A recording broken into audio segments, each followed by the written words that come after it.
The time is precisely 8:45 p.m. This is the Sri Lanka Broadcasting Corporation. News edited by Lal Mallavarachi and read by Chandima Veerakon. Headlines. A meeting between the President and the IGP commenced this evening.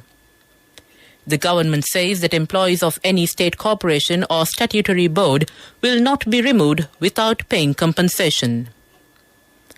The Supreme Court concludes hearing petitions against 22nd Amendment. Three-wheelers in Western Province are to be registered and regulated.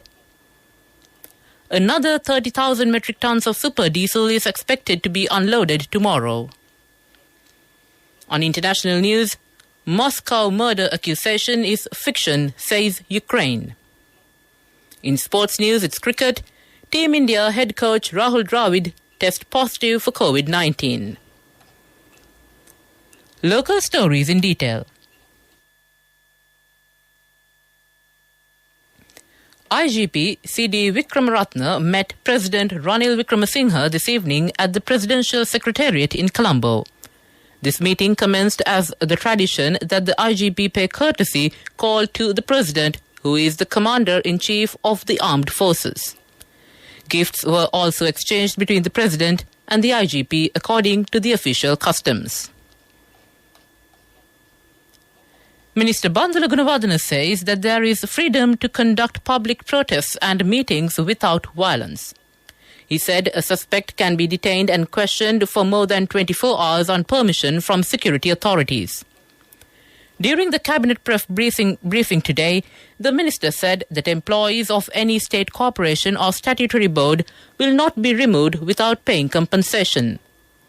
He recalled that employees of state media institutions had been removed in the past according to a compensation formula.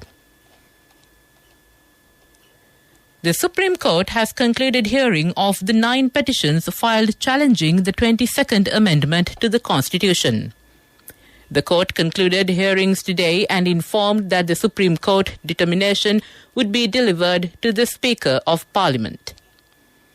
The Supreme Court commenced hearing of the petitions this morning for the second consecutive day before a 3-judge bench consisting of Chief Justice Jayantha Jayasuriya, Justices Buwanika Aluvihare and Arjuna Abesekara. The petitions have been filed by 9 citizens, including the Secretary of the Vinda Peramuna, Attorney at Law Nagananda Kodituaku, Dr. Gunadasa Amrasekara, Attorney at Law Nuwan Balantuduwa, Tissa Bandara Ratnayaka, HDJ Kulatunga and BP Dahanayaka. The Attorney General has been named as the respondent in the petitions. It has been planned to register and regulate the three-wheelers which are engaged in passenger transport within the Western Province. In an announcement, the Road Passenger Transport Authority of the Western Province stated that the process will be initiated from the 1st of next month. This news comes to you from the Sri Lanka Broadcasting Corporation. Continuing with local stories, the first meeting of the Committee on Public Finance of the 3rd session of the 9th Parliament was held today under the chairmanship of Parliamentarian Dr. Harsha De Silva. In accordance with the Standing Order 121, the Committee of Selection appointed SJB MP Harsha De Silva as the chairman of the committee recently. Accordingly, the Appropriation or Amendment Bill to amend the Appropriation Act No. 30 of 2021 was considered at the committee and approved. Furthermore, the Social Security Contribution Levy Bill was also approved. To conclude the local news, the headlines again. A meeting between the President and the IGP commenced this evening. The government says that employees of any state corporation or statutory board will not be removed without paying compensation. The Supreme Court concludes hearing petitions against the 22nd Amendment. Three-wheelers in the Western Province are to be registered and regulated. Another 30,000 metric tons of super diesel is expected to be unloaded tomorrow. That ends local news. The main news story is brought to you by Siddhalepa Veda Mahatmya. And on the main news story, Minister of Power and Energy Kanchana Wijesekara says that another 30,000 metric tons of super diesel is expected to be unloaded tomorrow. In a full update through his official Twitter account, the minister said that the second Ural crude oil cargo is due to arrive tonight. He said that another auto diesel cargo is expected to arrive between the 25th and 26th of August, and a petrol cargo of octane 92 is to arrive on the 27th to 29th of August. That ends the main news story. The main news story was brought to you by Siddhalepa Vedamahatmya. Watch Life is brought to you by A Strength to Your Life. CIB Janajaya Vasana has commenced. Valuable gifts and all bills are on 31st of October. Come to CIB today. And on Watchlight, the Ministry of Power and Energy says that a sector identified as essential services will be designated as a special category and the fuel quota will be increased for that purpose.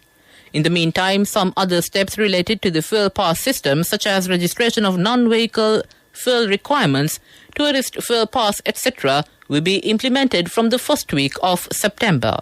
That ends Watchlight. A Strength to Your Life. CIB Janajaya Vasana has commenced. Valuable gifts and all bills are on 31st of October. Come to CIB today. Headlines of the world news. Moscow murder accusation is fiction, says Ukraine. Malaysia's ex-Prime Minister starts 12-year jail term after final appeal fails. UK spy agency is accused of tip-off that led to torture. Ukrainian officials have ridiculed Russia's accusation that its special services were behind the killing of Daria Dugina, the daughter of an ultra-nationalist, in a car bomb attack. A memorial service for Ms. Dugina, aged 29, took place in Moscow on Tuesday. She is a commentator on Russian nationalist TV channel, died when her car blew up on the outskirts of Moscow. Her influential father, Alexander Dugin, may have been the intended target of the attack. His expansionist ideas of a new Russia or Nova Russia in Ukrainian territory are said to have influenced President Vladimir Putin's annexation of Crimea in 2014. Malaysia's former Prime Minister Najib Razak has been sent to jail to begin serving a 12-year sentence after the top court rejected his appeal. The 69-year-old's charges relate to a corruption scandal involving state-owned wealth fund Malaysia Development Berhad. He was convicted in July 2020 but had been out on bail during the appeal. The court also denied Najib's request to delay his sentence. He has continued to deny any wrongdoing. In 2020, a court had found him guilty on 7 counts centered on a total of 42 ringgit, which was transferred from SRC International, a former unit of 1 MDB, into his private accounts. UK intelligence agencies are accused of tipping off Indian authorities about a British national before his abduction and alleged torture by Punjab police. Jagtar Singh Jahal from Dumbarton was in India in 2017 when his family say he was forced into an unmarked car. He says he was then tortured over days, including with electrocution. He has remained in detention since then. Successive British Prime Ministers have raised his case, but India's government denies he was tortured or mistreated. Mr. Johal was an active blogger and campaigner for Sikh human rights, which are said to have brought him to the attention of the Indian authorities. To conclude the world news, the headlines. Moscow murder accusation is fiction, says Ukraine. Malaysia's ex-Prime Minister starts 12-year jail term after final appeal fails. UK spy agency is accused of tip-off that led to torture. That ends world news. We take a look at the development news now. Minister Mahinda Amaravira says that apart from urea fertilizer needed for paddy cultivation in the Maha season, muriate of potash will be provided on a request from the farmers. He said the Finance Ministry has agreed to provide $25 million for this purpose. The World Bank has agreed to give $110 million to purchase urea fertilizer needed for the Maha season. The minister disclosed that the Foreign Ministry is assisting to find a country which sells TSP fertilizer in order to purchase it. The minister further said that attention has been paid to launch a program to sell pesticides, weedicides and herbicides through agrarian services centres and private companies. That ends the development news. Sports News is brought to you by Sampath Bank. We present your future. It's cricket on Sports News. Team India head coach Rahul Dravid has tested positive for COVID-19, the Indian Cricket Board confirmed on Tuesday. Head coach Dravid has tested positive for COVID-19 in a routine test conducted ahead of the team's departure to the UAE for Asia Cup 2022. Dravid is under the supervision of the BCCI medical team and has mild symptoms. BCCI stated in an official release that Dravid will join the team once he returns with a negative COVID-19 report. The rest of the team will assemble in UAE on 23rd August 2022. That ends Sports News. Cash through NSP globally and win wonderful gifts locally. From October 1st, 2021 to December 31st, 2022. Remit a minimum of $100 or an equivalent amount in any foreign currency 3 times through NSP You Trust. Business News, sponsored by National Savings Bank, the safest place for your money. And on business news, Hayley's Travels, the travel and leisure arm of the blue chip conglomerate Hayley's PLC, has renewed its partnership with the delegation of German industry and commerce in Sri Lanka. The partnership will assist in the promotion of sustainable tourism and leverage on synergistic opportunities in the tourism sector. The post-pandemic growth of travel across key markets such as Germany, where pent-up demand and evolving consumer expectations are emerging as key drivers, has created a demand for a specialized tourism product. That ends Business News. LOLC Finance is taking the power of innovation to the next level, winning 5 golds at the Technovation Awards 2022, leading the digital revolution with cutting-edge interbanking digital payments. LOLC Finance claims the overall gold award, whilst also claiming an extraordinary victory in digital banking. LOLC Finance will continue to innovate with the next generation digitalization of financial services, delivering a superior customer experience. And on economic news, according to the World Bank's latest assessment, Sri Lanka ranks 5th among the countries with the highest food price inflation. According to the World Bank, Lebanon leading the list, followed by Zimbabwe, Venezuela and Turkey ahead of Sri Lanka, while Iran, Argentina, Suriname, Ethiopia and Moldova ranked behind Sri Lanka. According to the Global Financial Institution, Sri Lanka's agricultural production has decreased by 40 to 50% due to the shortage of fertilizers, and there is a shortage of foreign exchange to buy food imports. That ends economic news. Business News, sponsored by Cash through NSP globally and win wonderful gifts locally. Will you be the lucky winner of the NSP Golden Jubilee? 50 gold sovereigns for the top prize winner of the NSP Golden Jubilee. Scooters for the 10 second prize winners. iPhones for the 10 third prize winners.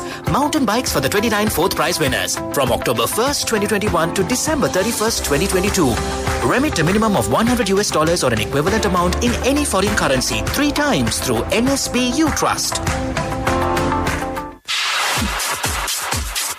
Economic news, courtesy of Saving money isn't easy when you have responsibility. That's why we promise to give you the best returns and guarantee on your investment. LOLC Finance Fixed Deposits. Maximize your savings. LOLC Finance PLC, incorporated on the 13th of December 2001, is rated SLA stable by ICRA Lanka Limited and is licensed by the Monetary Board of the Central Bank of Sri Lanka under the Finance Business Act number 42 of 2011.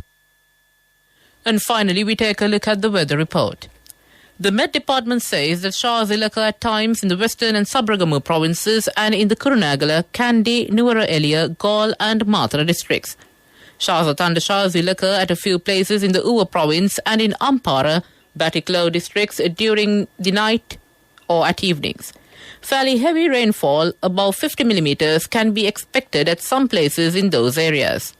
Strong winds above 50 kilometers per hour can be expected at times over the western slopes of the Central Hills, Polonnaruwa, Trincomalee and Hampantota districts. That ends the weather report. And to conclude this bulletin of news, the headlines again. A meeting between the President and the IGP commenced this evening. The government says that employees of any state corporation or statutory board will not be removed without paying compensation. The Supreme Court concludes hearing petitions against the 22nd Amendment.